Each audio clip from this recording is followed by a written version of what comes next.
അതെ, എല്ലാം ശരിയാണ്. പക്ഷെ പറയുമ്പോ എല്ലാം പറയണം.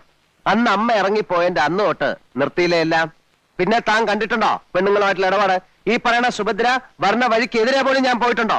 ഉണ്ടോണോ? എന്താ തന്റെ നാക്കിറങ്ങിപ്പോയോ? നാക്കല്ല, ഈ ഉടൽ ഒന്നായിട്ട് അങ്ങ് പാതാളത്തിലേക്ക് ഇറങ്ങിപ്പോണേന്നാ ഇപ്പൊ എന്റെ പ്രാർത്ഥന. അതൊരു ദിവസം ഞാൻ തന്നെ ചവിട്ടി താഴ്ത്തും. ഓ നീല, തിരിച്ചു വരുമോ ഇല്ലയോ എന്നുള്ളതല്ല, ഒന്ന് പോയി കാണണം. നല്ല സുഖമില്ലാതെ കിടപ്പിലാണെന്നല്ലേ കേട്ടത്? സുഖമില്ലെങ്കിൽ അവിടെ ആംഗ്ലമാര് തമ്പുരാക്കന്മാരുണ്ടല്ലോ നോക്കാൻ, ഏഭ്യന്മാര്. അവറ്റയുടെ മുഖം കാണുമ്പോ തുടങ്ങും എനിക്ക് പേര് വരില്ലെന്ന് അങ്ങോട്ട് അരിച്ചു കയറാൻ. അമ്പിനും ബില്ലിനും അടുക്കില്ല എന്ന് പറഞ്ഞ ഞാൻ എന്താ ചെയ്യാ? താനൊന്നും ചെയ്യണ്ട, പറയണത് അങ്ങോട്ട് കേട്ടാ മതി. എനിക്ക് കുറച്ച് കാശ് വേണമല്ലോ. ഇത്തിരി താമസം ഉണ്ടല്ലോ. മഷി ഉണങ്ങാൻ വടക്കേപ്പുറത്ത് വെയിലത്തിട്ടിരിക്കുക. ഈയിടെ ആയിട്ട് തന്റെ ഹ്യൂമർ സെൻസ് ഇത്തിരി മെച്ചപ്പെട്ടിട്ടുണ്ട്. Thank you.